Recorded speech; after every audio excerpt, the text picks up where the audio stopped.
I'm Rachel and I'm from the Canva Design School, and today we'll be talking all things mood board. Sometimes when you're creating a design or working on a project, you know exactly where you are going to take it. You can see it in your mind, it's clear and it's perfect. You know precisely what needs to happen and when.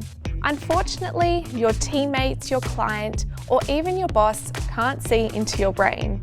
Mood boards are a great way to collect and display your inspiration, focus and communicate your ideas so everyone is on the same page before you start the heavy design lifting.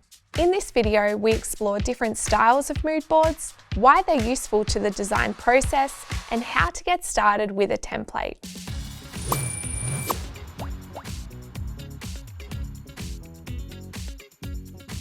Okay, before we go any further, let's clarify what a mood board is. It's not a physical board. Well, it could be, but these days with so many projects being worked on remotely, it makes sense to keep it digital. Mood boards are a collage of ideas that can include illustrations, colours, photographs, fonts, textures, and even descriptive words. When they all come together, they demonstrate the visual direction of our project. Actually, that would be a better name for it, a direction board. It's a central place where we can collect and display our inspiration for a specific project, like a visual representation of brainstorming. It lays the foundation for the overall theme of our design and gives us a place to start from. It means we can communicate our intent and get feedback before we've even started the work. This could save you a ton of money and time.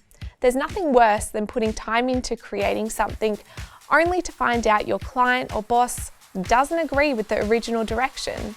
It's much safer quickly pulling together a rough board so people can ask questions, give suggestions, and signal their approval at this very early stage.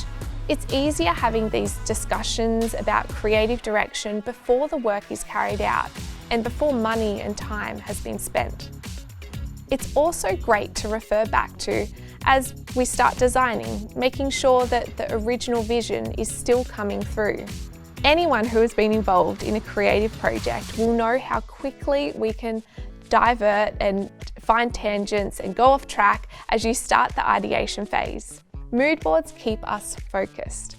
It doesn't mean that we need to keep them if we find a better way, but it does force us to analyse whether the new idea really fits or whether we just got a bit carried away. A mood board allows us to create with clarity. When we organise our elements visually, we can see what elements work well together and what elements clash. Mood boards are meant to be fun. It's a chance to collate the flood of ideas you have about a project.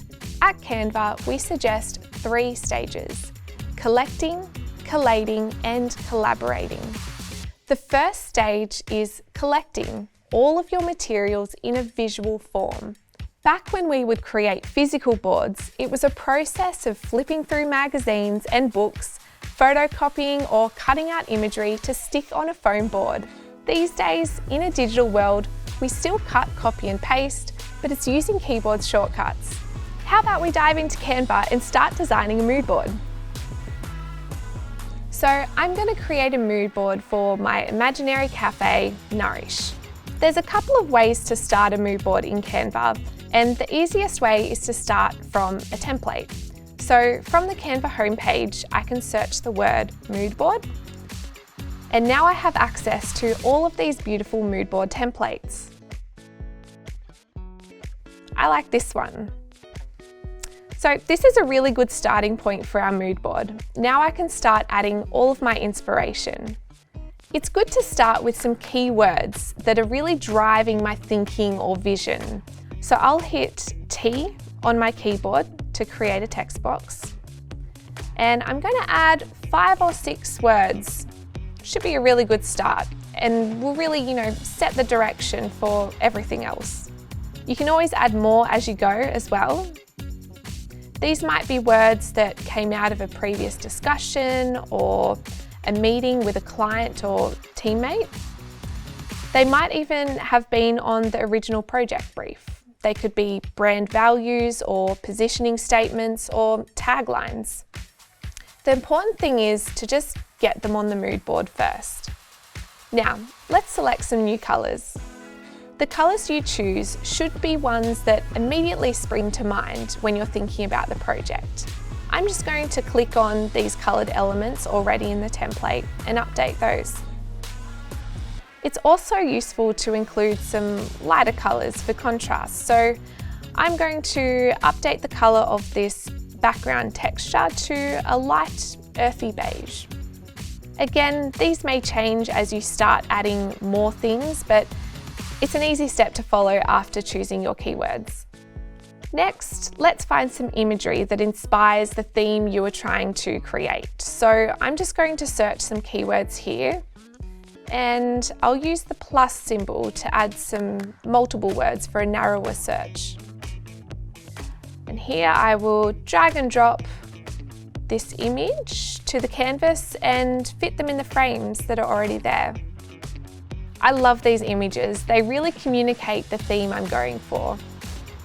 You know, images have a huge influence on everything around them, partially due to people being visual learners. I know that I am, and at this stage, let's just go for quantity, not quality. We can perfect the images later.